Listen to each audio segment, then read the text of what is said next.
महाभारत में एक बहुत प्यारी कहानी है। धृतराष्ट्र भगवान कृष्ण से पूछते हैं कि भगवान, मुझे एक प्रश्न का उत्तर दीजिए कि मैंने ऐसा कौन सा पुण्य कर्म किया था जिसके कारण आज मैं इतने बड़े साम्राज्य का मालिक हूँ, और मैंने ऐसा कौन सा पाप कर्म किया था जिसके कारण मैं इतने बड़े साम्राज्य का मालिक होते हुए भी अंधा हूँ, देख नहीं सकता इस संसार को, अपने साम्राज्य तक को भी नहीं देख पाता। क्या कारण है?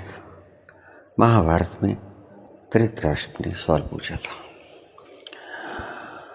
तो कृष्ण भगवान ने कहा कि धृतराष्ट्र, अपने पिछले जन्मों में जाइए, अपने पिछले जन्मों के कर्मों को देखिए।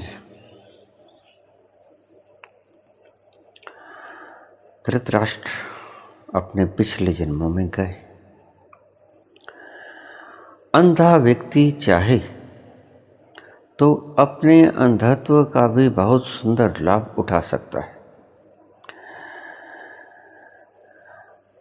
आपको शायद मालूम होगा कि आपकी जीवन की ऊर्जा का 50% हिस्सा आँखों के द्वारा व्यय हो जाता है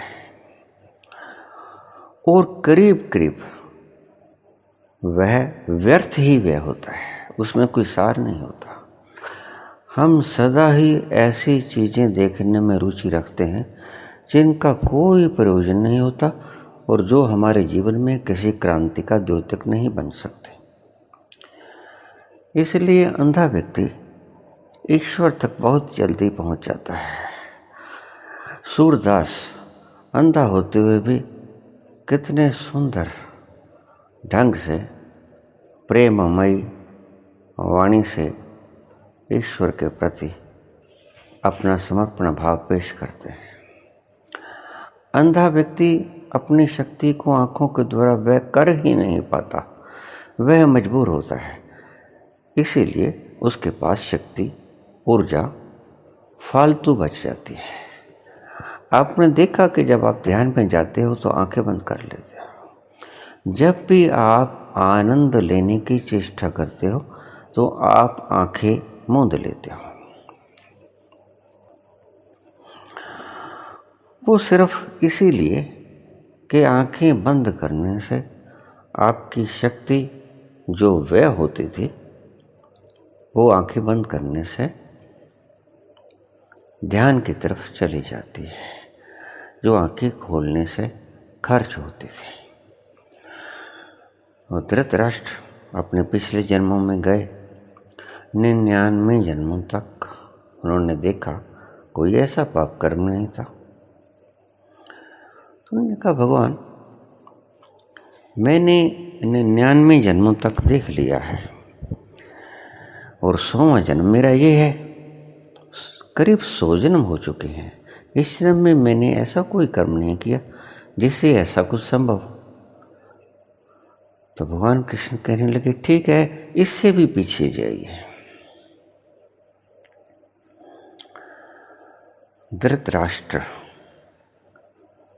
100वें जन्म में गए। वह उनका उत्तर मिल गया। वो देखते हैं कि मैं एक राजा के पास रसोइया हुआ करता था। राजा के लिए बड़े अच्छे पाक खाने पीने की वस्तुएं बनाया करता था, बड़ा अच्छा रसोइया था। एक दिन अपने कार्यों से निवृत्त होकर वह राजा के बगीचे के अंदर टहल रहा था। उसने एक बहुत सुंदर टिड्डा देखा। टिड्डा समझते हो? कई छोटे बच्चे उसे ईश्वर का घोड़ा भी कह देते हैं, रब दा घोड़ा। टिड्डा देखने में बड़ा सुंदर होता है, तितली की तरह रंग बरंगे उसके शरीर के ऊपर चित्रकारी की होती है। ईश्वर की लीला भी कितनी अजीब है। बहुत से व्यक्ति मुझे पूछ लेते हैं कोई चमत्कार दिखाइए। मैं कहता हूं ये जो सामने देखा ये चमत्कार नहीं है क्या? ये धरती जो इतनी गति से घूम रही है, धरती दो तरफ से घूम रही है। देखिए अपने धुरी के आसपास घूम रही है। 1000 मील 1 घंटे की रफ्तार से हम घूम रहे हैं, लेकिन हमें चक्कर नहीं आता। कमाल की बात। देखिए उसकी कारीगरी। जिस धरती पे हम बैठे हैं यह प्लेनेट 1000 मील 1 घंटे की रफ्तार से अपनी ही धुरी की तरफ घूम रहा है, गोल चक्कर, और घूमते घूमते आगे जा रहा है। और फिर 60,000 मील 1 घंटे की रफ्तार से ये सूर्य की परिक्रमा कर रहा है। तो अपनी धुरी के आसपास तो 24 घंटे में चक्कर को पूरा कर लेती है, जिससे रात दिन बनते हैं। और सूर्य के इर्द गिर्द यह करीब 365 दिनों में अपनी परिक्रमा को पूरा कर लेती है। लोग मुझसे पूछते हैं कोई चित्रकारी देखने से तो कुछ नहीं होगा, कुछ ऐसा दिखाइए जो यहां पर नहीं है। अब उनसे मैं क्या कहूं? सिर्फ तर्क लड़ाना जानते हैं। सही मायनों में उनका अहंकार अपने को खोना ही नहीं चाहता, सो तर्क लड़ाई जाता है। उनके पूछने का मतलब मैं समझता हूं, बहुत अच्छी तरह समझता हूं कि किसी तरह से यह व्यक्ति बताने में असफल हो जाए और हम संतुष्ट होकर घर चले जाएं कि ईश्वर विश्वर कुछ नहीं, हमारा अहंकार बचा रह जाए। देखिए अगर आप बचना ही चाहते हैं तो बहाना कोई भी हो सकता है, बच ही जाओगे। अगर आप बचना चाहते हो तो बच ही जाओगे। आपको तोड़ने वाला कोई भी नहीं है सिवाय आपके। आप ही तोड़ सकते हो अपने अहंकार को, दूसरा आपके अहंकार को कोई भी नहीं तोड़ सकता। बहुत से व्यक्ति मुझे कह देते हैं कि मैंने फला आदमी का अहंकार बड़ा तोड़ा। गलत कहते हो तुम। तोड़ा नहीं है, तुमने थोड़ी देर के लिए सुला दिया है उसे। वक्त आने पे फिर वो सांप की तरह फुफकारी मारेगा। अगर टूट गया हो तो आपका बड़ा उपकार है। जो कहते कि हमने उसके अहंकार को तोड़ दिया है, मैं कहता हूं बड़ा उपकार होगा जिस दिन आप उसके अहंकार को तोड़ दोगे, क्योंकि अहंकार टूटते ही वो ईश्वर हो जाएगा। अहंकार टूटते ही वो परम आनंद और मस्ती में झूमने लग जाएगा।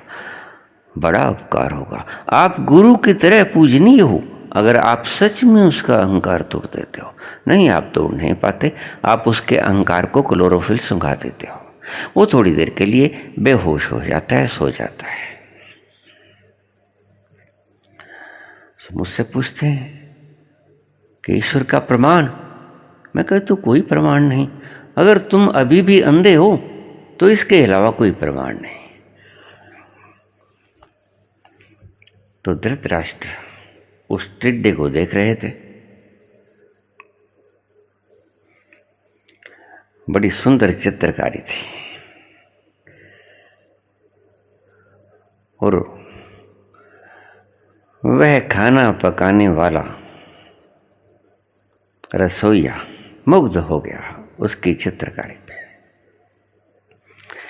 ईश्वर की चित्रकारी पे मुग्ध हो गया। उसने उसे पकड़ना चाहा।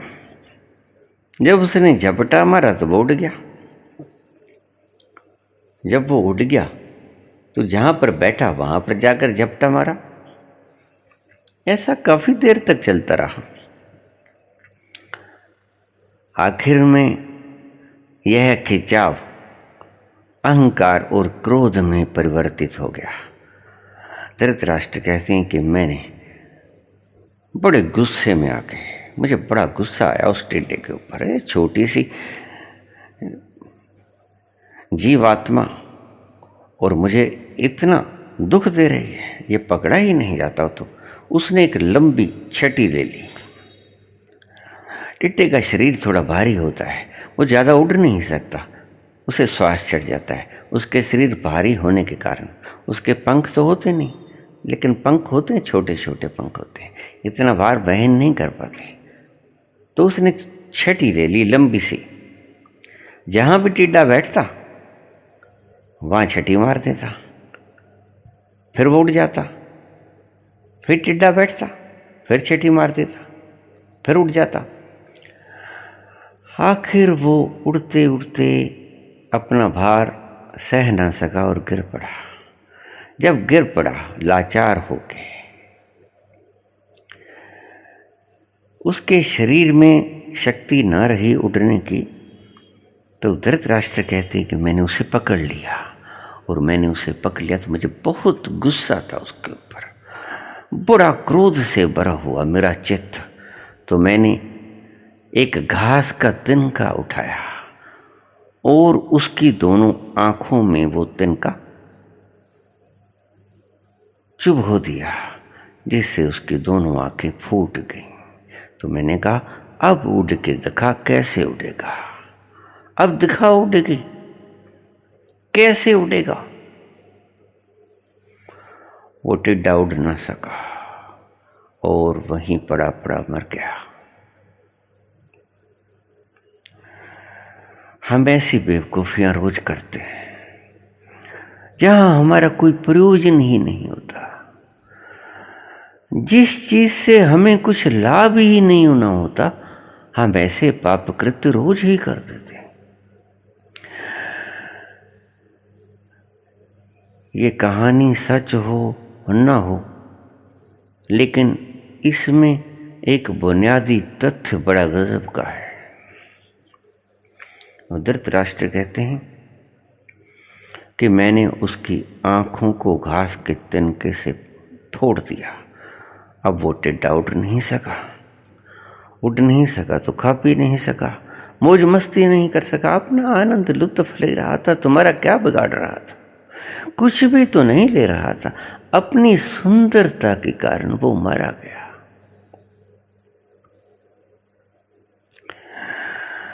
तुम भी ऐसे ही करते हो। मेरे पास बहुत से प्रेमी आ जाते हैं, कहते मैं उस व्यक्ति से प्रेम करता हूं, उस लड़की से प्रेम करता हूं, उस लड़के से प्रेम करती हूं, और मैं उसको बांधना चाहता हूं, शादी करना चाहता हूं। मैंने कहा क्यों, अच्छा नहीं लगता वो? उसने सौंदर्य पाया, ईश्वर की कृपा, ईश्वर ने एक चित्र गढ़ा अपनी कलाकारी के साथ। तुम्हें अच्छा नहीं लग रहा? कहता मुझे बहुत अच्छा लग रहा है। तो फिर इसको बांधने की चेष्टा क्यों करते हो? इसके साथ शादी कराने की चेष्टा क्यों करते हो? शादी कराने की इच्छा का मतलब क्या है? उसको बांध लेना सदा के लिए, ये कहीं और का ना हो जाए, कहीं और के पास ना चला जाए।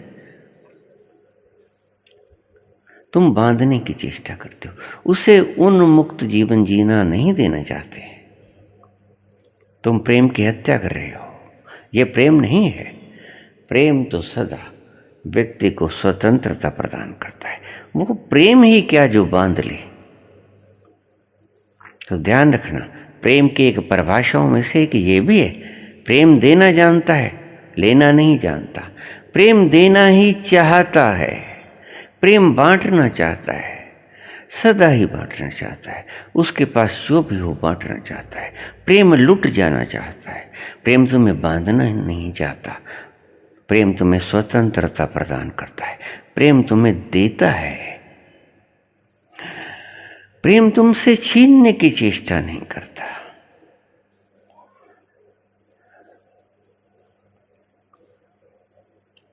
यही तुम्हारी दुविधा है। तुम जहां सुंदरता देखते हो उसे बांधना चाहते हो, और संसार में बड़े प्रलोभन हैं। वो प्रलोभन ही तुम्हें ईश्वर तक पहुंचने नहीं देते। तुम उस व्यक्ति से कभी नहीं पूछते जाके जिसको ये सभी चीजें मिल गई, पूछो, बड़े बड़े सेठों को पूछो, अंबानी से पूछो, बिल गेट्स से पूछो, तुम्हें शांति मिल गई, तुम्हें खुशी मिल गई? ऊपर ऊपर से बेशक वो कह दे कि मुझे खुशी मिल गई, लेकिन खुशी नहीं मिली, क्योंकि तुम्हारा आचरण बता दिया करता है कि खुशी नहीं मिली। खुशी मिली होती तो तुम ठहर जाते। खुशी के क्षण ठहर के मनाए जाते हैं। खुशी के क्षण आनंद में आंखें बंद करके मनाए जाते हैं। तुम ठहर जाते, तुम और मत दौड़ते। तुम लाख कहो कि हम बहुत खुश हैं, लेकिन व्यर्थ है तुम्हारी बातें, तुम्हारे कहने में कोई सत्य नहीं है। बहुत से प्रलोभन हैं। किसी को पीएम बनते देखते हो कि चाय बनाने वाला था, पीएम बन गया, अब दौड़ शुरू हो गई, हम नहीं बन सकते। जब वो चाय बेचने वाला पीएम बन सकता है तो हम तो उससे बड़े हैं, हम पीएम नहीं बन सकते हैं, तो दौड़ शुरू हो गई। हम अंबानी नहीं बन सकते हैं, बिल गेट्स बन सकते हैं, सब कुछ बन सकते हैं। आपकी दौड़ शुरू हो गई। आपको लगता है कि कहीं से मिल गया होगा, नहीं मिला उसे। अगर मिल गया होता तो ठहर जाता। ये निशानी है। वो ठहर के उस रस को पीता, वो दौड़ता नहीं था, उसने दौड़ बंद कर दी होती। लेकिन आज भी वो मांग रहा है, आज भी वो मांग रहा है। आज छिन जाने का डर है उसे। जिसे छिन जाने का डर हो उसे पाया ही कहाँ था। पाया तो वो होता है जिसके छिन जाने का डर ही नहीं होता, वही परमानेंट पाना होता है। जो छिन जाए इसका कभी डर बनता ही नहीं। तो बहुत से प्रलोभन है। तुम देखते हो बड़े सुंदर कपड़े डाले हुए हैं, हमारे पास नहीं। बड़ा सुंदर शरीर है तो शरीर का लोभ आ जाता है, मेरे भी ऐसे ही मसल होने चाहिए। दुनिया में प्रलोभन ही प्रलोभन भरा पड़ा है, जहां भी जाओ। और आप वैसा ही होने की चेष्टा करते हो, और वैसा ही होने की चेष्टा में आप अपने आप की हत्या कर देते हो, स्वहत्या कर देते हो। आप अपने आप को मार देते हो, आप अपनी निजता को समाप्त कर देते हो। बड़े प्रलोभन आपको संसार में मिलेंगे। इन प्रलोभनों से बचने की चेष्टा करना, वैसा ही होने की चेष्टा मत करना जैसे दूसरे हैं। हमेशा दूसरों की थाली में लड्डू बड़ा लगा करता है। आपको लगेगा कि फला व्यक्ति पीएम बन गया, खुश होगा, फला व्यक्ति राष्ट्रपति बन गया, खुश होगा। कहाँ सुखी होते हैं? जरा पूछो तो उनसे जाके। आपने पूछा एक बार कि आप अगर बन गए पीएम तो आप सुखी हैं? आप अगर धनपति बन गए, विश्व के 1 नंबर बन गए, बिल गेट्स से पूछा आपने कि आपको खुशी मिल गई? नहीं मिलती खुशी। खुशी मिलती है तो वो ठहर जाते हैं। बुद्ध को खुशी मिली, महावीर को खुशी मिली तो वो ठहर गए। ये लक्षण है, लक्षण है। ठहर जाओगे तुम, तुम्हारी सभी दौड़ रुक जाएगी, तुम्हारी सभी दौड़ खत्म हो जाएगी। संसार के प्रलोभन तुम्हें खींचेंगे। उसी तरह उस टिड्डे ने अपनी सुंदरता के प्रलोभन से, धृतराष्ट्र कहते हैं कि मुझे खींच लिया था और मैं उस खिंचाव में आके उसको पाने की चेष्टा करने लगा। जैसे प्रेमी अक्सर प्रेमिका को पाने की चेष्टा करते, प्रेमिका प्रेमी को पाने की चेष्टा करती, लेकिन ये सब चेष्टाएं व्यर्थ हैं। हम शादी करवा देते हैं उनकी, सब भूत सवार था निकल जाता है। मैं अक्सर कहा करता हूं, ये लैला मजनू को आज तुम पूछते हो, हीर रांझा को तुम आज पूछते हो, इनका विवाह करा दिया होता, बस बात खत्म थी। बात सब भरम खत्म हो गए होते। आज इनकी मजारे ना बनते, आज इनके किस्से ना बनते, आज कभी बेकार हो जाते बेचारे जो इनकी गाथाएं गाते। ये तभी तक बना रहता है जब तक तुम उसे पा नहीं लेते। तो धृतराष्ट्र कहते हैं कि मैंने उसको अंधा कर दिया कि अब उड़, कैसे उड़ेगा। नहीं उड़ पाया, बैठा रहा भूखा प्यासा गर्मी सर्दी में और मर गया। मरना ही था, मर गया। धृतराष्ट्र कहते हैं कि मैंने 100वें जन्म में ये पाप किया था प्रभु। तो कृष्ण कहते हैं कि आपने उसी पाप का दंड इस जन्म में भोगा है। कहानी सत्य है कि नहीं, इस बात में इतना तंत्र नहीं है। तत्व तो सिर्फ इस बात में है कि तुम जो करते हो वो तुम्हें एक दिन तुम्हें भोगना भी पड़ता है। जो कर्म करते हो 100वें जन्म में भोगा कि दूसरे जन्म में भोगा कि आज ही भोग लिया, सही तो आप आज ही भोगना शुरू कर देते हो। ये कर्म की थोड़ी थोड़ी बड़ी है, बड़ी लंबी है।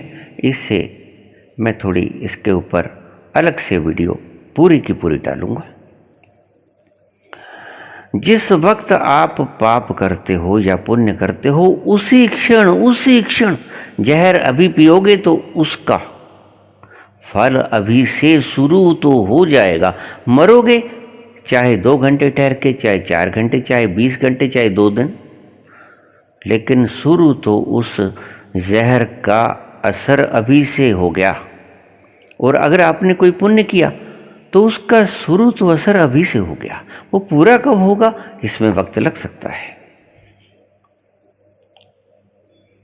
और धृतराष्ट्र कहते कि मैंने 100 जन्म पहले ये पाप किया था और इस पाप का फल मैं इस जन्म में भोग रहा हूं। मैं राजा भी हूं और मैं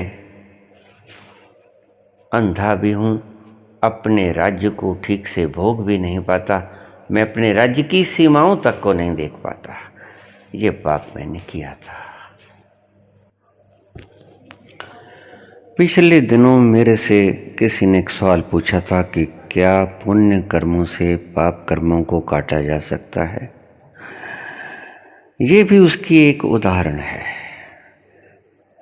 कि धृतराष्ट्र ने पुण्य और पाप कर्मों को काटा नहीं।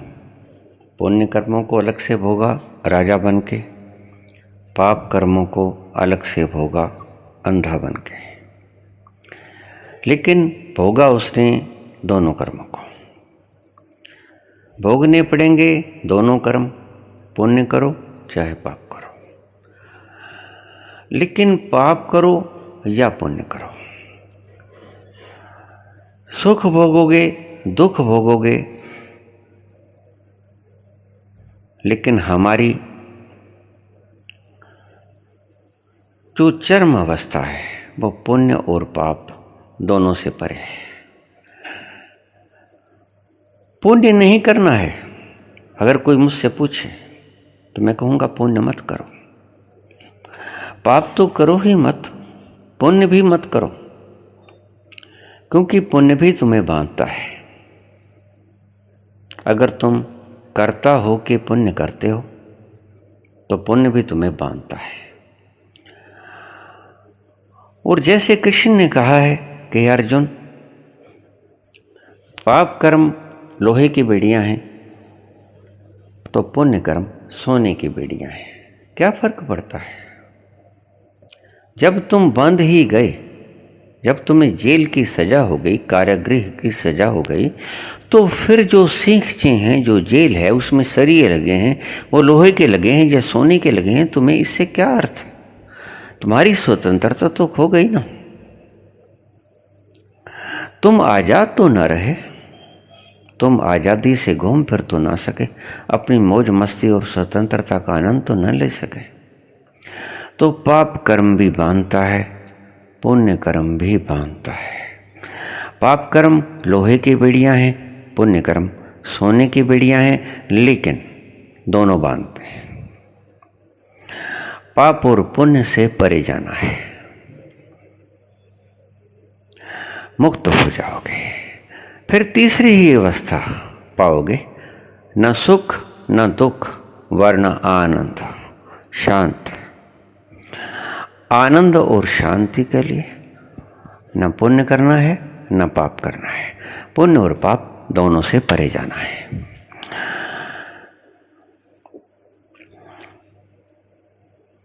छोटा सा अगला सवाल किया था कि ओशो के बारे में आप कुछ कहना चाहोगे? मैं किसी के बारे में कुछ भी नहीं कहना चाहता। आपने जो पूछा है मुझसे कि ये रोल्स रॉयस कारें, ये राजाओं जैसा सुविधाजनक जीवन जैसा जिया ओशो ने, तो क्या कृष्ण ने नहीं जिया था? फिर तो आपको सभी बुद्ध पुरुषों पे सवाल उठाने चाहिए। अगर ओशो पे सवाल उठेंगे तो कृष्ण पे भी सवाल उठेंगे। फिर ये रानियां, ये 16,000 रानियां कहां जाएंगी? सभी के 10-10 बच्चे कहां जाएंगे? ये सुख संपन्नता की प्रगाढ़ अवस्था, चरम अवस्था, ये कहां जाएगी? यहां तो तरह में रोल्स रॉयस कारों को आप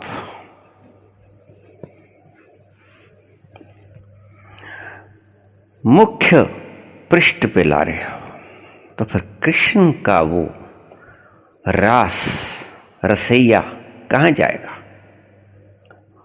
उसको तो पीछे में लेके नहीं आते, उसकी तो पूजा करते हो। नहीं, ऐसी बातें मत करो। ओशो ने अपने जीवन काल में जिन संतों ने सत्य का उपदेश किया, सत्य का अन्वेषण किया, उनके जीवन को व्याख्यायित किया। वो चाहे भक्ति मार्ग के थे, चाहे ज्ञान मार्ग के थे, चाहे ध्यान मार्ग के थे, किसी भी मार्ग के थे, उन्होंने उसे उल्लिखित करने की चेष्टा की, व्याख्यायित करने की चेष्टा की। उन्होंने कैसे कपड़े डाले, कैसा खाया, कैसा जीवन जिया, ये कोई महत्वपूर्ण बात नहीं। किसी को किसी से तोलने की चेष्टा मत करना। कबीर के पास वस्त्र नहीं है तो नहीं है, कबीर के पास खाने को कम है तो कम है, लेकिन बात तो भीतर की है। घटना तो दोनों में एक ही घटी है। घटना तो कृष्ण में भी वही घटी है, ओशो में भी वही घटी है, कबीर में भी और नानक में भी वही घटी है। घटना में कोई फर्क नहीं, सत्य तो वही दिखा है सभी को। ताजमहल जिसे जैसा दिखेगा दूसरे को भी वैसा ही देखेगा, करीब करीब। थोड़ा देखने के ढंग में परिवर्तन हो सकता है, लेकिन घटना तो वही घटी सभी के भीतर।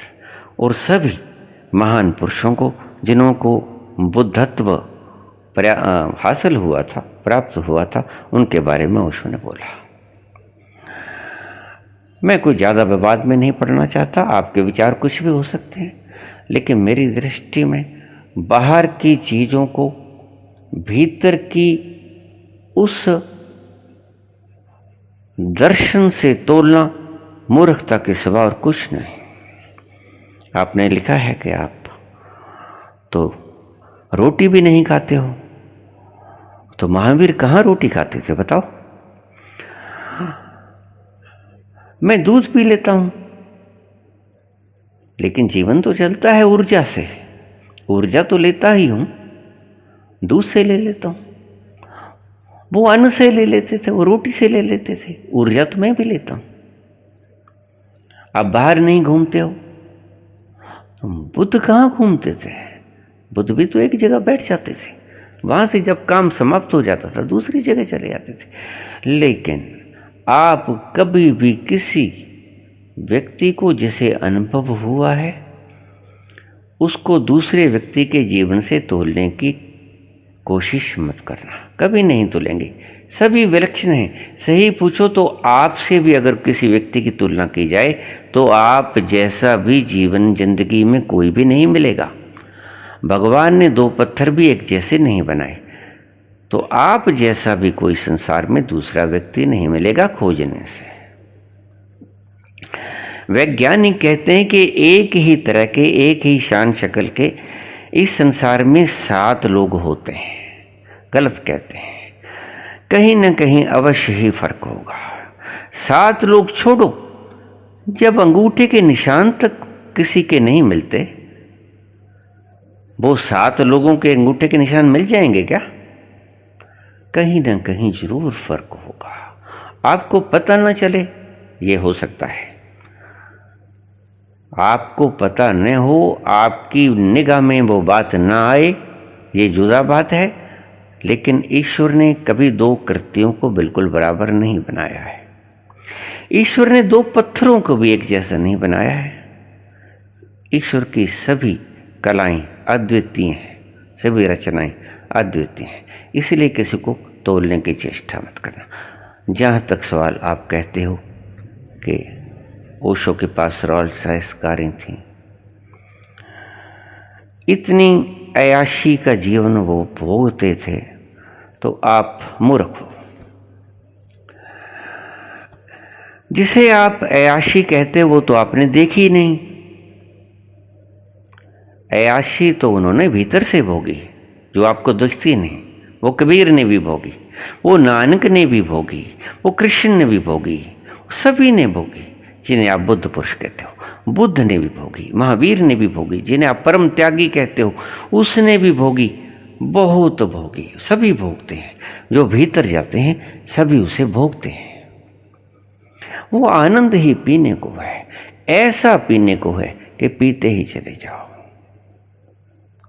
पीते ही चले जाओ और तुम उसी से तृप्त हो जाओगे। बाहर कुछ भी पीते जाओ, उससे तुम तृप्त नहीं होगे।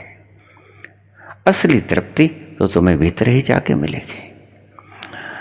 और तुम बाहर की इन चीज़ों को, उसने क्या भोगा, उसने क्या नहीं भोगा, वो उसने तो शादी नहीं करवाई, उसने तो 16,000 रानियाँ रख लीं, ऐसी फालतू की बातों को पूछने की चेष्टा मत करो।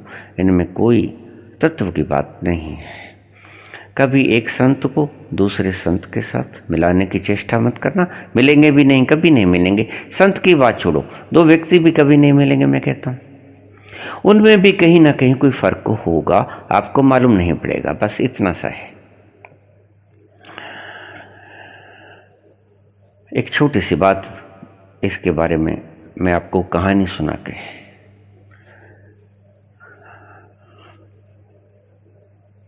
समाप्त करूंगा।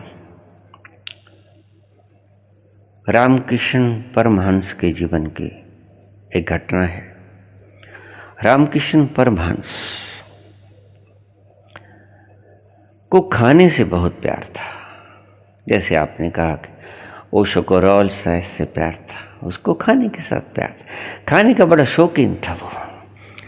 तो जब शारदा रसोई में खाना पकाती तो वो शिष्यों को उपदेश देता देता रसोई में पहुंच जाता। उपदेश देता, बीच में से रह जाती बात, कहानी अधूरी रह जाती, बीच में से छोड़ देता और शारदा के पास पहुंच जाता। शारदा, सब्जी क्या बनाई है? जरा जल्दी करो, भूख लगी है, खाना दे दो। शारदा कहती, क्या कर रहे हो आप? कहानी तो बीच में ही छोड़ दी, मैं सुने जा रही थी, बड़ी सुंदर कहानी थी। कहता, भूख लगी है, मैं क्या करूं, मुझे खाना दे दो जल्दी से। शारदा ने बहुत बार कहा कि आप ऐसे मत किया करो। अब ब्रह्म चर्चा करते करते अन्य चर्चा शुरू कर देते हो, ऐसा मत किया करो। आप पूर्ण करके प्रवचन को फिर खाना खा लिया करो। लेकिन रामकृष्ण परमहंस कहते कि नहीं, ऐसा नहीं हो सकता, मुझे भूख लगी है, खाना दे दो। एक दिन शारदा जिद करने लग गई। शारदा कहती थी, आपकी ये बात अच्छी नहीं लगती मुझे, आप ये जो करते हो किसी को भी अच्छी नहीं लगती। तो रामकृष्ण कहने लगे, शारदा मैं तुम्हें एक बात बताऊं, जिस दिन मैं बोलता गया और तुम खाने की थाली लेके मेरे पास आई कि आज आपने खाना नहीं खाया, और मैंने उस खाने की थाली से मुख मोड़ लिया, तो समझना बस मैं 3 दिन का मेहमान हूं। तो शारदा तो कप गई, कहने कि कैसे?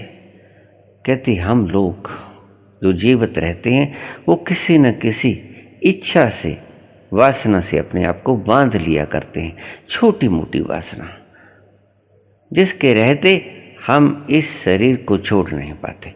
बस जिस दिन में तुम भोजन लेके आओ और मैं मुंह फेर लूं, मुझे भोजन अच्छा ना लगे, बस 3 दिन का मेहमान मैं रह जाऊंगा। मैंने अपने आप को खाने के साथ बांध लिया है। ऐसे ही ये महान पुरुष अपने आप को किसी न किसी वासना के साथ बांध लिया करते हैं। उनको इन वासनाओं से तोड़ने की चेष्टा मत करना।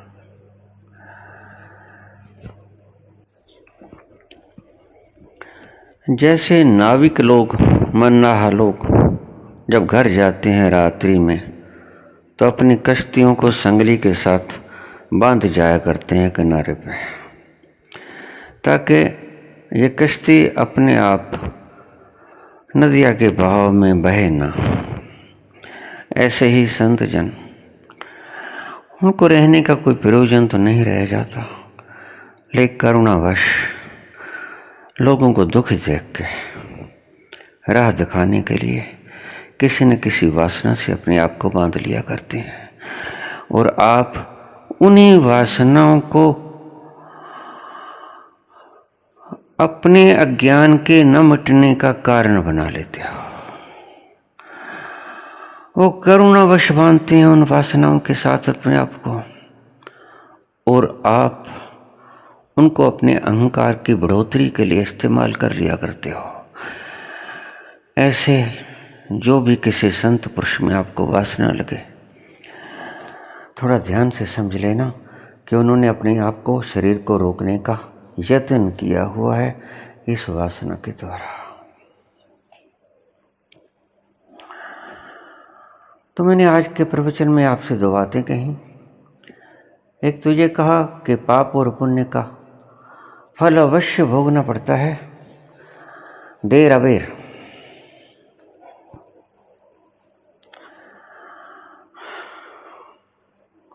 और दूसरा, मुक्ति के लिए पाप और पुण्य दोनों से ही मुक्त होना होगा। पाप और पुण्य होने दीजिए, इनके कर्ता मत बनिए, साक्षी भाव से इनको होने दीजिए। जो ईश्वर करवाता है, पाप करवाता है, पुण्य करवाता है, इनको होने दीजिए, इनके कर्ता मत बनिए। न पाप से मुक्त हो सकोगे, न पुण्य से मुक्त हो सकोगे, न दान से मुक्त हो सकोगे, न चोरी से मुक्त हो सकोगे। मुक्ति तो इन दोनों को छोड़ने पर ही हो सकोगे। इनके कर्ता मत बनो, होने दो, जो होता है इससे मुक्ति होगी।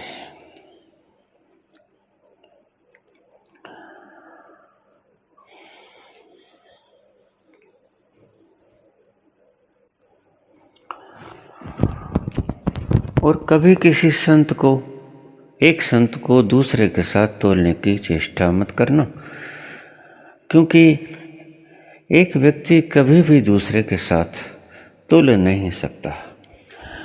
सभी कुछ यहाँ पर भिन्न प्रकार का है। ईश्वर ने एक साथ का कुछ भी नहीं बनाया है, इसलिए कभी भी तोलने की चेष्टा मत करना। जो जैसा है उसे वैसा ही स्वीकार कर लेना, और तुम भी किसी के जैसा होने की चेष्टा मत करना। किसी के जैसा होने की चेष्टा मत करना। तुम भी जैसा हो बस वैसा ही हो जाना। ध्यान से समझ लेना मेरी बात को। कि तुम जैसे हो वैसा ही हो जाना। तुम जो होने के लिए आए हो वैसा ही हो जाना। किसी के जैसा होने की चेष्टा मत करना, नहीं तो उलझ जाओगे, फिर तुम मुक्त नहीं हो पाओगे। मुक्त होने के लिए ये आवश्यक बातें हैं। ज्ञान होने के बाद मैं बोल नहीं रहा था, मेरे बोलने की इच्छा नहीं थी। बिल्कुल मौन, बिल्कुल मौन, अपने आनंद और मस्ती में ग्रस्त। तो मुझसे कुछ बुद्ध पुरुषों ने संपर्क किया, मुझे कहने लगे कुछ बोलो। आप बोल सकते हो, कुछ बोलो, जो आपको अनुभव हुआ वो कुछ बोलो। मैंने कहा क्या बोलूं? ये जो मैंने देखा इसके बारे में कुछ भी तो बोला नहीं जा सकता।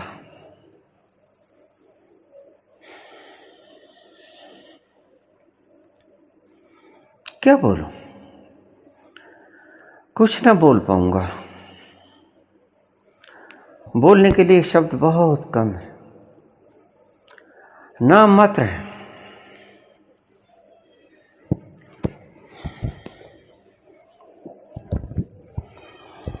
तो ओशो मुझसे कहने लगे, क्या हम नहीं जानते थे कि बोला नहीं जा सकता?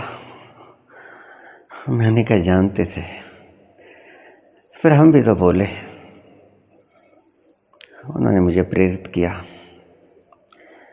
सभी व्यक्तियों ने प्रेरित किया,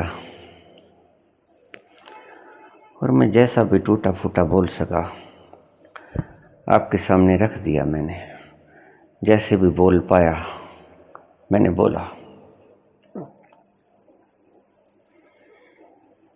यद्यपि बोला नहीं जा सकता निश्चित रूप से, लेकिन फिर भी बोलने की चेष्टा करते हैं।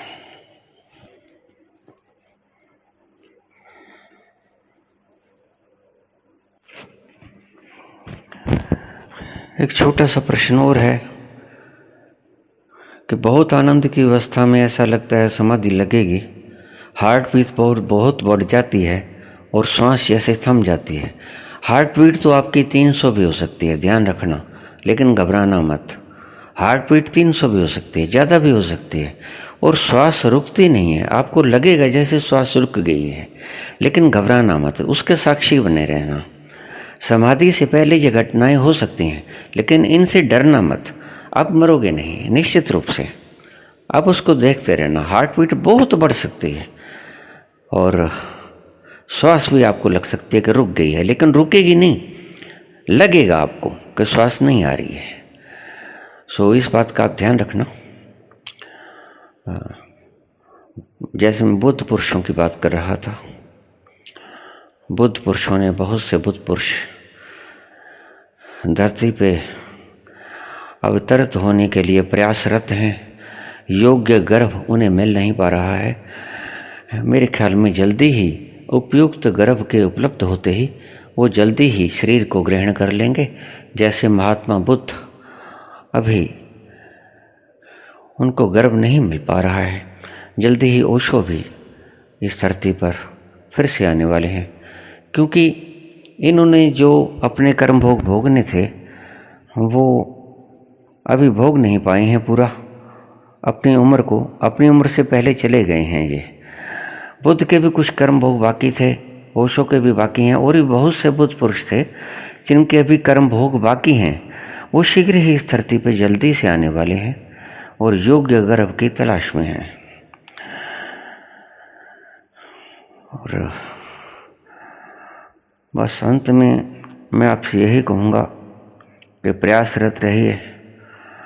प्रभु ने सृष्टि बहुत सुंदर बनाई है, जितनी सुंदर उसकी रचना है वो आप कैसा होगा इसका अंदाज़ा ही आप लगा सकते हैं।